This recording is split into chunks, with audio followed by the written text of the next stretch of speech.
Well, tell us about the work that you've been involved in since previously holding office. Yeah, doing a lot of like business development stuff, really trying to help like new technologies, clean technologies, energy efficient stuff, find investors, and try kind of in the middle of a lot of that stuff. Doing a lot with natural gas, really with the AI demand, with the reshoring of a lot of the jobs. Energy demand is going through the roof, and we're not going to be able to keep up.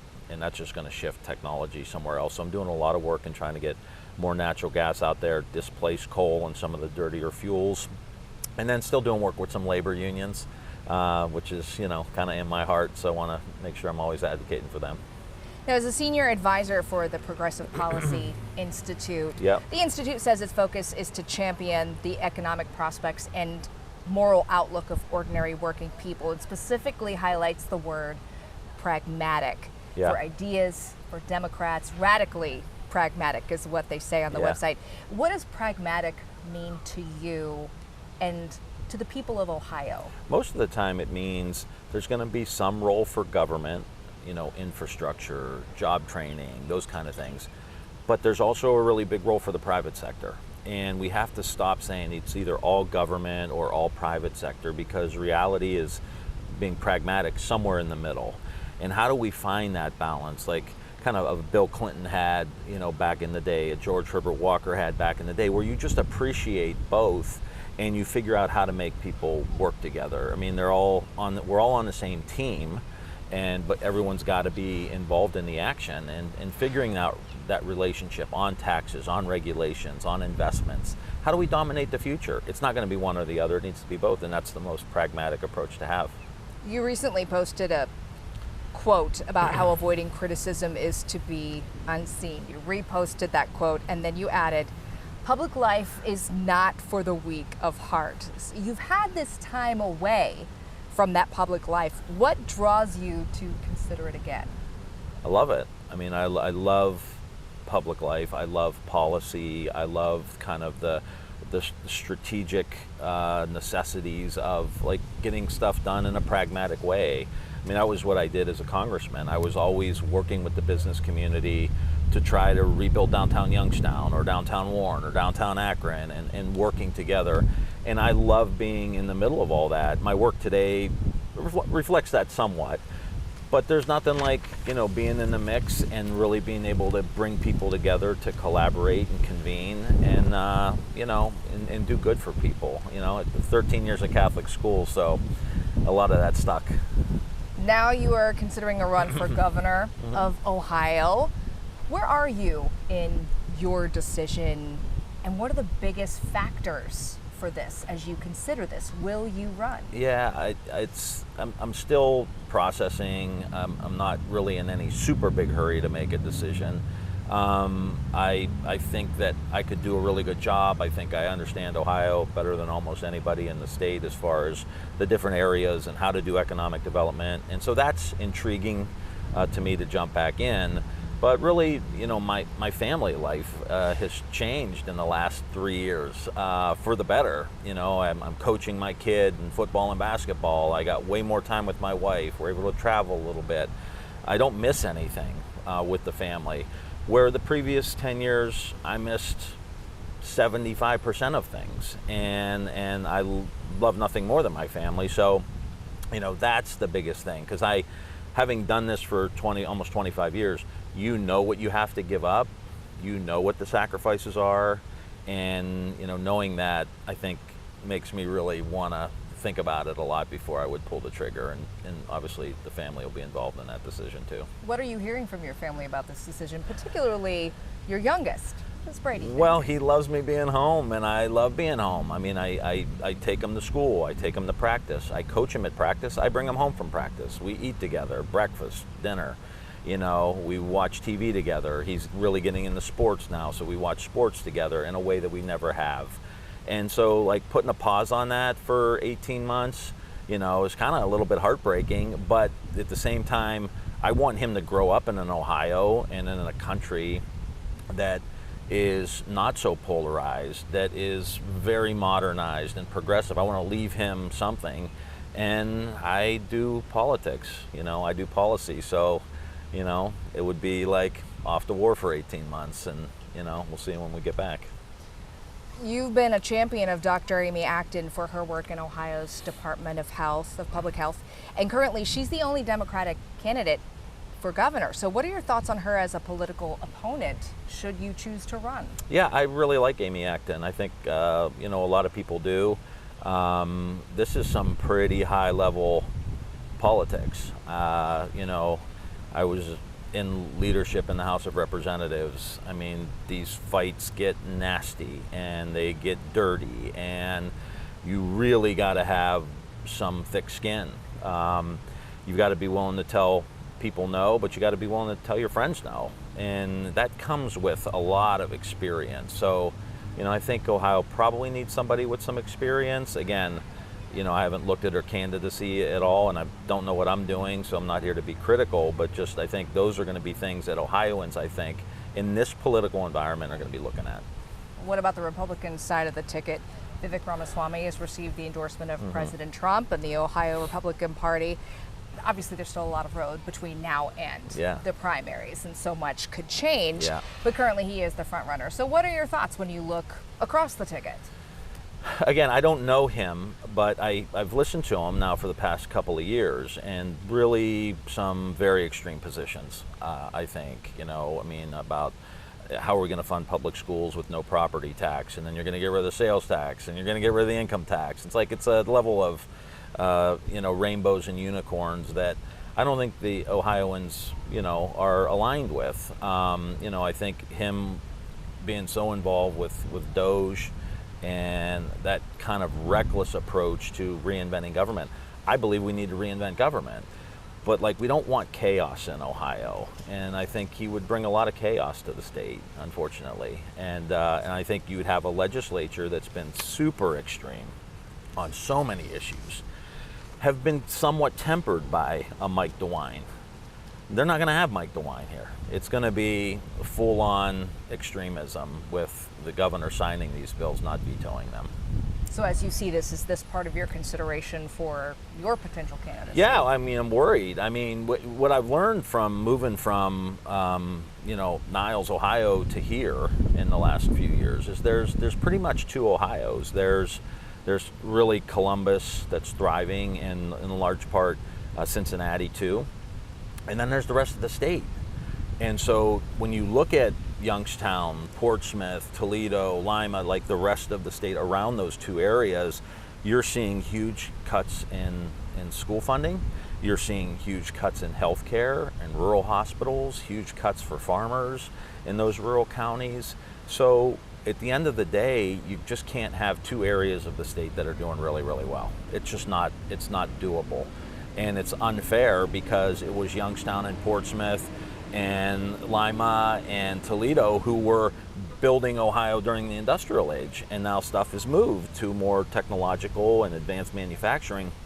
You can't forget the people who brought you to the dance, and the next governor needs to be focused, continue to grow these areas, but you got to lift those areas up, and if you don't, you'll be a failure as a governor. Well, how do we do that? So it's a great point to bring up, because you do have deep roots in Northeast Ohio, and we are seeing so much growth here in Central Ohio, which is now where you live, so you are seeing it in real time as well.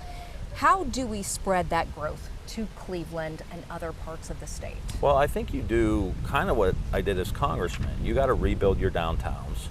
You got to clean your rivers. You've got to, make sure that they have modern infrastructure and make them a welcoming place for business to grow. Because I think as California and New York and these other areas get so expensive, people are going to be looking towards small and mid-sized towns in the industrial Midwest. But they got to have what those companies need, and that means a good education, a skilled workforce. Not everybody has to go to college, but we need to have the skills. Those are the things that the government should do.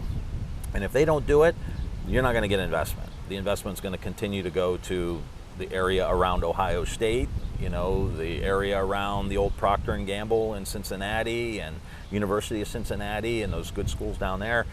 We've got to do the same with Toledo and Cleveland State and Youngstown State and these other areas around the state. And it takes a modern idea. And this is what frustrates me. I don't think the Republican side gets it because they think if they just cut taxes for rich people, everything's going to be fine, and that hasn't worked the 14 times that we've tried it.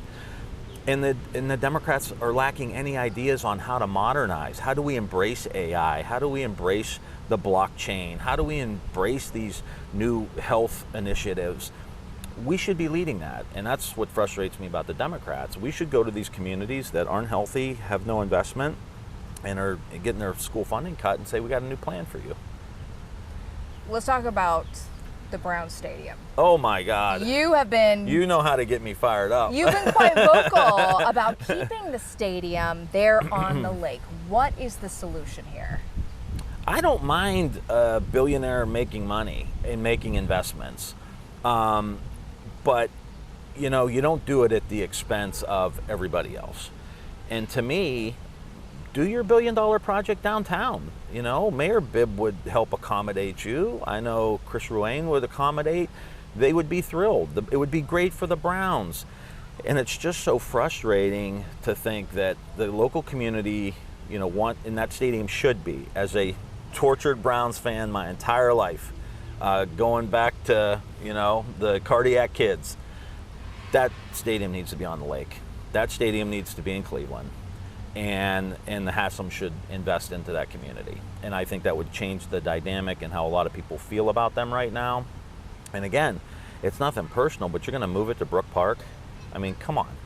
You know, we just reversed this. We moved the Richfield Coliseum into the city. I mean, we used to go watch the Cavs in Richfield, and it's changed the city, and he could take it to the next level. And I wish he would do that. You know, the Browns fans deserve that after all we've been through.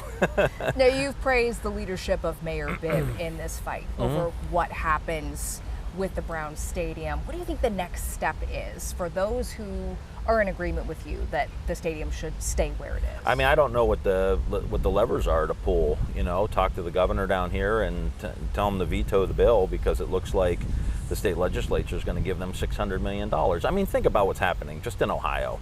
You're going to give a billionaire family $600 million to move a stadium out of the city, which nobody really wants to do, and you're cutting Medicaid funding for, you know, working class people to have health care and affordable health care. You're cutting school funding for small and mid-sized school districts that can't afford to lose that money.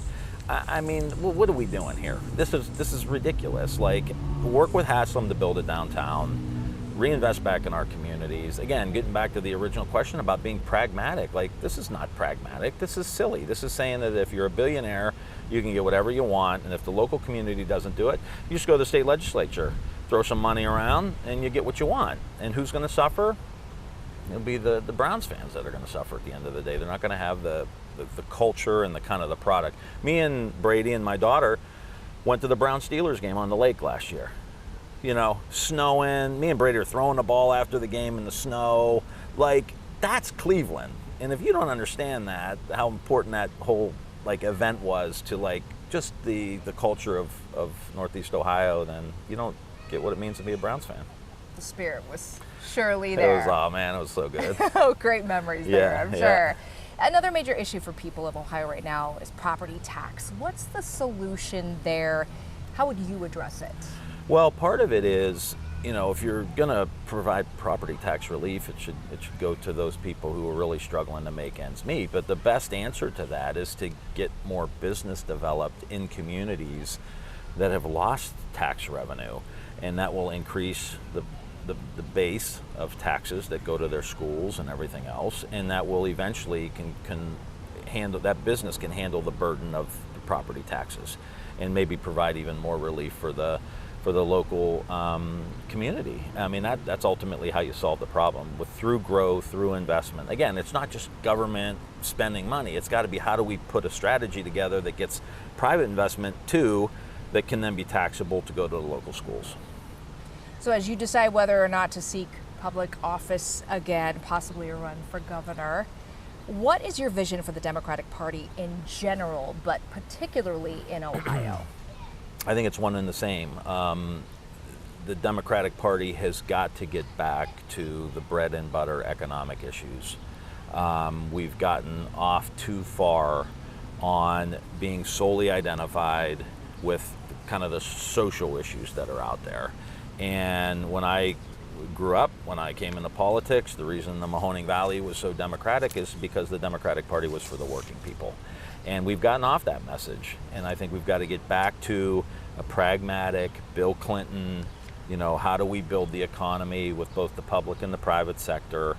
And it's about wages, it's about quality of life, it's about pensions, it's about health care costs. When Democrats focus on that stuff, we generally win elections. That's how Obama won against Mitt Romney. That's how Bill Clinton won against George Herbert Walker Bush. I mean, that's how we win. And we got off that big time.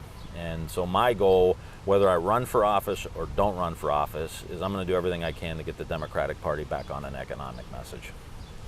And recently you posted, we need leaders.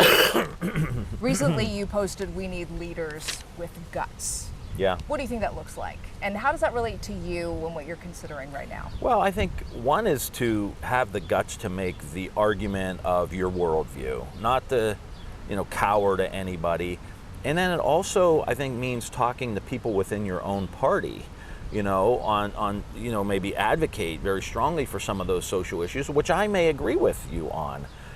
But if we don't have an economic message as the thrust of our message, again, in Portsmouth, in East Liverpool, in Lima, where people are struggling, if you come in there and the first 5 things you talk about are social issues, you will have no connection to those people because their first 10 issues are economic issues. Even if they agree with you on those social issues, they got to pay the bills, they got to get ahead, they're working their rear ends off and still can't make it.